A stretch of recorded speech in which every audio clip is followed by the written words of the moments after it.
So I wouldn't start right away. I'd just maybe small talk. You're live though, so I'm gonna check with Jonathan, make sure it's working. We're looking good, right? Looking good. I wish I had your nice setup. I got just my orange wall. Hey, happy Monday, everyone. My name is Brent Slava from the Benzinga News Desk. I am joined with the one and only Big Beat Stephen Orr, and we're going to try something new here, ladies and gentlemen. So it is Monday. We do have a market week coming ahead of us. And what we're going to try to do each Monday is give you a little look ahead for what's going to happen this week in the markets, whether it's, big news items from last week that we feel could still continue this week, whether it's going to be, big news items from over the weekend, whether it's going to be upcoming data points or upcoming earnings. We want to get you prepared for the week, and we want to just do this in 10 or 15 minutes or so. And so I'm gonna let Big Beat say what up here. How was your weekend, buddy? Hey man, I had a great weekend. I slept all weekend and watched The Irishman on Netflix. Interestingly, what'd you think? I think it's very good. I know the backstories of all of Jimmy Hoffa and the Teamsters, so I feel like it had a good background on Netflix. I think. Yep. Sweet. I love Scorsese. That's the Scorsese flick, right? Absolutely. I heard it's long though, so maybe it's very long, but you stay connected the whole time. Nice. Okay, so I'm in one of the office conference rooms here at Benzinga HQ, and we're going to normally do this like over at the news desk. The news desk is a lively area. There's a bunch of team members over there plugging away at the news throughout the day. So we're going to normally kind of have it over at the news desk, and maybe we'll have a little better sound setup, maybe a little better video setup, but just to try something out new this week, I think this is okay. So without further ado, let's get to the rundown. So top news items from over the week, and we won't get too macro this week. A lot of times, the last week, last month, last 6 months have been very, very macro heavy. Not a ton of macro stuff like over the weekend. We did have, the UK election news toward the end of last week, but at least on my radar, there wasn't a ton of macro items. So want to start with a couple of individual kind of micro items here. We had some breaking news out of Boeing over the weekend. So the company issued a statement that said they may have to stop altogether or halt temporarily production of the 737 MAX. And this was a hit for Boeing shares, ticker BA. I looked earlier, Big Beat, and the stock was down about 4%. I haven't checked what the price is doing right now. I feel like Brent. I feel like Boeing is a lot like Trump's tweets. Like, oh, it's gonna get fixed this week. It's gonna get fixed this week. We're gonna have a deal. We're gonna have a deal, and it kind of falls through. What's interesting is the 737 MAX has been one of those huge pieces of the puzzle for Boeing, and they just can't seem to get it together over there. And it's not a bad thing. I really want them to get this plane up and running and working and fixed. But there has been some problems within the company saying, that they knew that there was problems, and that's when we have issues. The whole gamut of you knew what, when, and you didn't say anything. That's a problem. So yeah, of course, Boeing's going to have to go back to the drawing board and say, okay, maybe I'm not going to do this now. Maybe I need to wait a little bit longer, clear the air, and let's see, and reset a little bit. And that's going to definitely hit the stock. Now, I have been looking at Boeing at around the 275 level, actually, myself. 275, and we've still got a lot of room to get down there. That's a good, they're, $50 or so. Mm-hmm. All right. So another kind of story stock over the last, 6 months to a year, PG&E. That's ticker PCG. Stock trading down right now. By the way, Boeing's trading down about 3% right now. Just pulled up my quote there on Benzinga Pro. PG&E shares down about 14% right now. So over the weekend, the California governor, Gavin Newsom, said he was going to reject the company's bankruptcy and reorganization plan. Yeah. And obviously, company probably could use a hand from the state regulator. Doesn't seem like it's going to be the case this time. And so we got shares down about 14%. Anything to add on PG&E, Big Beat? I think this was well overdue. I think Governor Newsom should have come in a little earlier than this. It's taken them way too long. They knew the issues, they knew the problems, and it took them what? It's been almost a year now, Brent. Yep, about a year. You have been following this story for a very long time now. Little jaunts every once in a while saying, okay, well, maybe we'll not have a bankruptcy, maybe we'll do this. And the truth of the matter is, they needed to get it done, and they didn't do it. Now Governor Newsom, doing his job as governor, Exactly. is now Right. taking over and saying, no, I'm not accepting your bankruptcy. We're going to actually get this thing done. So kudos to the governor there. All right, so we're gonna shift gears here. We're gonna go through some of the econ that's gonna be important for this week. Yep. And I know Big B, you had a couple items across the pond in the UK that you had on your radar for this week. And so just wanted to highlight, before we get into that, just wanted to highlight something that happened today already. So we had a couple notable a couple notable data points in the US already today. We had manufacturing PMI. That was at, I believe, 9:45 a.m.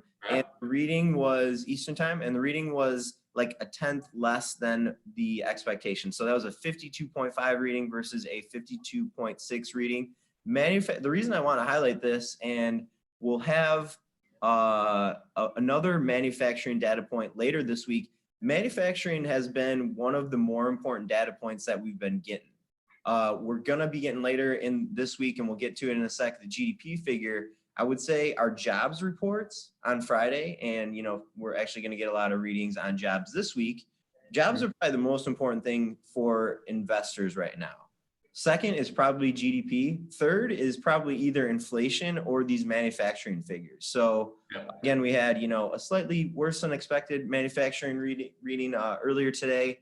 Also today we had at 10 a.m. we had the NAHB, that's the National Association of Home Builders Housing Data Index. The reading was 76.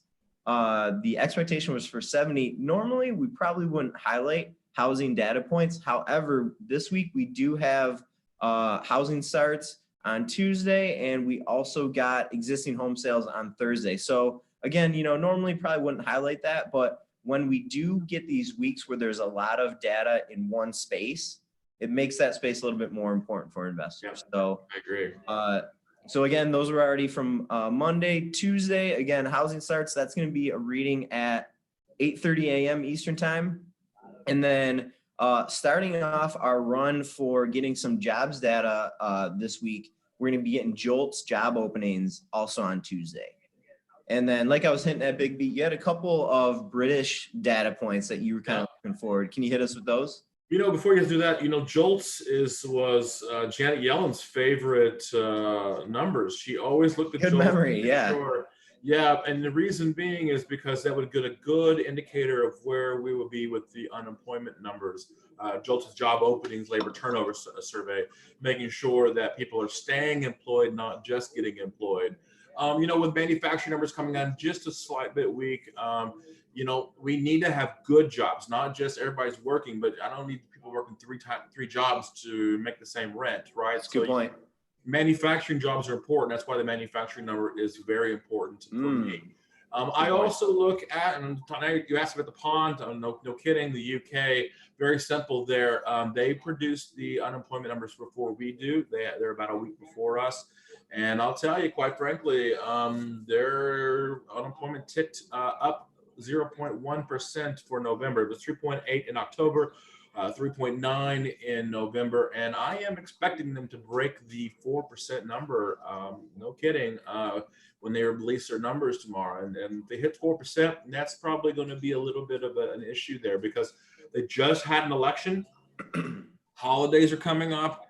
And 4% seems to be a number that a lot of people don't really like. It gets worse when it's at 5, right? But at 4, that number is no longer in the 3s. That's not a good election number. But they've already had their election. So what's going to start to hit us is on our own election. Will the president be able to scream and say, hey, we're still under 4% unemployment?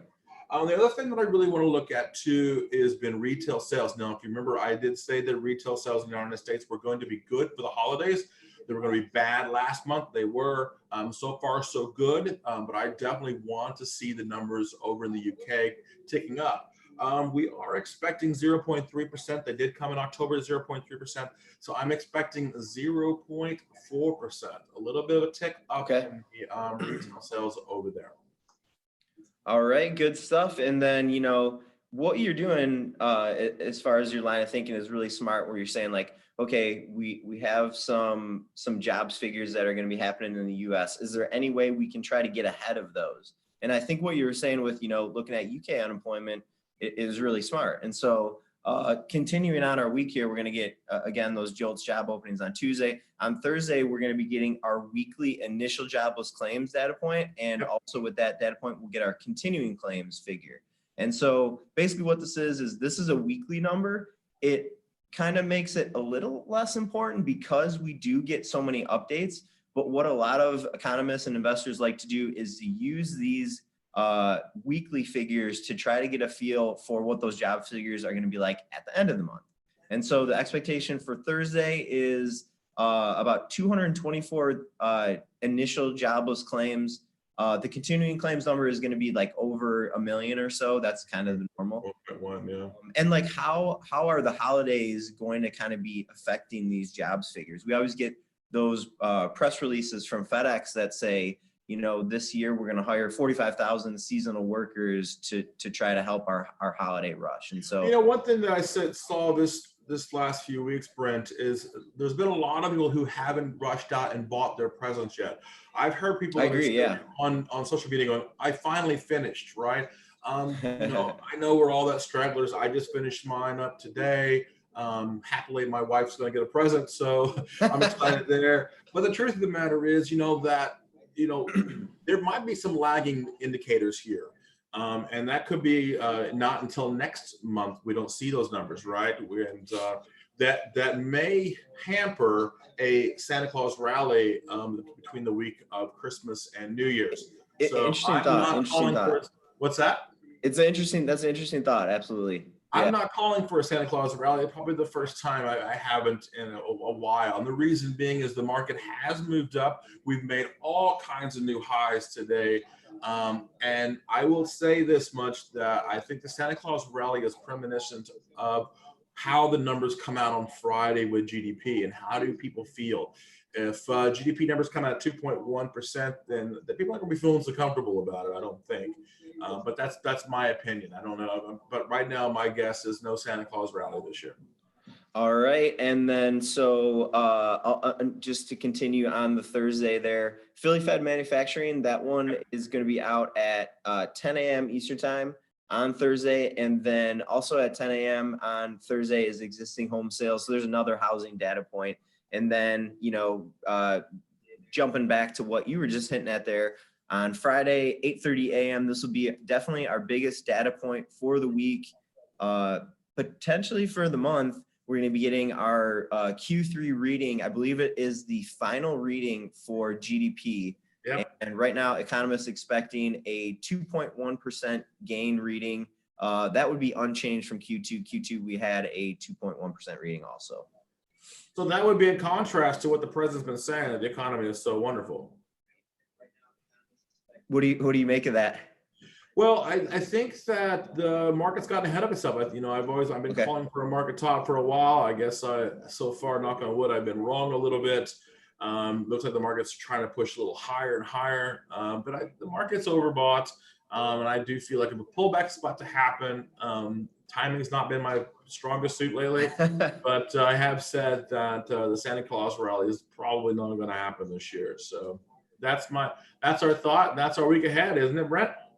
That's it, sir. So we got just a minute or so real quick. Just wanted to give a quick preview of the earnings that we're going to get this week. Earnings always an important on the news cycle. FedEx after the close on Tuesday. On Wednesday after the close, we're going to get Micron. On Thursday after the close, we're going to get Nike. And there's a couple other ones in there. We're going to get General Mills on Wednesday. We're going to get Darden Restaurants on Thursday. But pretty much those three: FedEx, Micron, and Nike to keep your eyes out on this week. Food and shoes. And then what do you know, next week's Christmas. So the market's going to be closed for a half day on Christmas Eve. That's Tuesday the 24th. closed Wednesday. And then as we're getting to the year end there, the market is going to be open for a full day on Tuesday for New Year's Eve.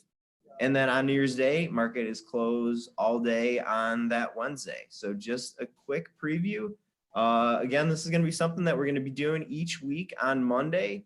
We're sort of accounting that if it goes good on Mondays and we get some good interest in it, what we could do throughout the week is potentially have some like special issues. Like, hey, we got the Fed announcement coming, and we'll tune in with you at 2. We'll get you the rundown on what this means for the market, just as a quick example. And we want this stuff to be interactive. So if you guys are watching on the YouTube live, if you have questions about the data points we're talking about, or the news items that we're talking about, or if you have a quick stock maybe you want us to take a look at, throw it in there. We'll get to you. Probably we'll do it like at the end, but I think this is going to kind of be the format for the week ahead. So let us know what you think.